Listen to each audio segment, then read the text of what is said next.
Party के कद्दावर नेताओं में शुमार उत्तर प्रदेश के बड़े ठेकेदार व्यापारी द्वारा सपा की सदस्यता से इस्तीफा दिया गया है। कयास लगाया जा रहा है कि सपा को इस इस्तीफे से एक बड़ा झटका लगा है। कौन है वह व्यक्ति जिसने समाजवादी पार्टी से पल्ला झाड़ लिया है? सपा प्रमुख अखिलेश यादव के बेहद करीबी माने जाने वाले आरसीएल ग्रुप के चेयरमैन मनोज यादव ने मंगलवार को सपा का दामन छोड़ दिया।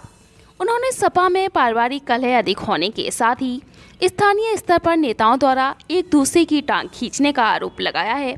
शहर के स्टेशन रोड निवासी मनोज यादव 2 दशक से सपा से जुड़े रहे हैं।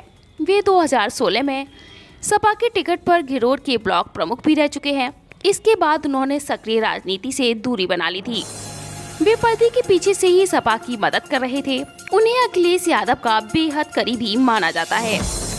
मुलायम सिंह यादव के निधन के बाद दिसंबर 2022 में हुए लोकसभा उपचुनाव में डिंपल यादव के साथ भी उन्होंने सक्रिय भूमिका निभाई थी, लेकिन मंगलवार को उन्होंने सपा से इस्तीफा दे दिया।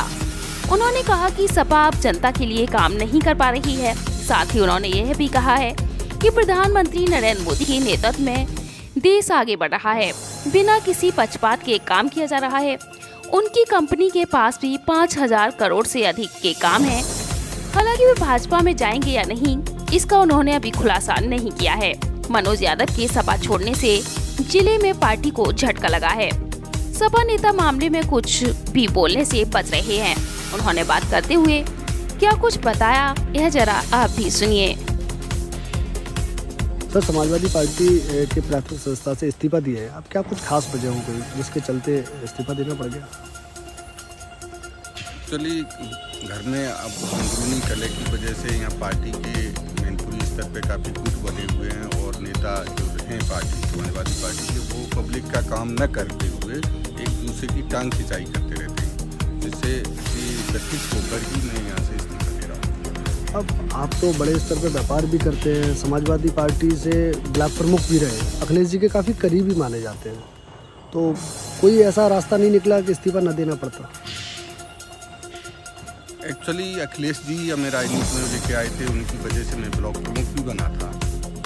लेकिन ऐसी गुटबाजी हो गई है और जब सरकार थी उस समय भी हम कोई काम भी नहीं कर पाते थे, क्योंकि हमारा मेन धंधा तो बिजनेस है। और आज जब बीजेपी की गवर्नमेंट है तो उससे कई 10 गुना करीब 5-6 हज़ार करोड़ के हम काम कर रहे हैं। तो वहाँ एक तो नीतियों से भटक गए, दूसरे एक दूसरे की टांग खिंचाई करते रहते हैं। और एनडीए सरकार की जो नीतियाँ हैं उनसे प्रभावित होकर मैं सपा पार्टी। क्या लग रहा है कि मोदी जी के टाइम में देश में सरकार ठीक चल रही है? हाँ, मोदी जी के टाइम में अर्थव्यवस्था 5वें नंबर पे पहुंची है, दुनिया में देश का नाम हुआ है। और खासकर इंफ्रास्ट्रक्चर में काफ़ी अच्छा काम हुआ है। गडकरी जी की गुड सेक्टर में बहुत बढ़िया काम किया है। तो एनडीए सरकार बहुत बढ़िया काम कर रहे हैं, मोदी जी भी बहुत बढ़िया काम कर रहे हैं। प्रभावित हैं आप उनसे? हाँ, कहीं ना कहीं ज़रूर प्रभावित।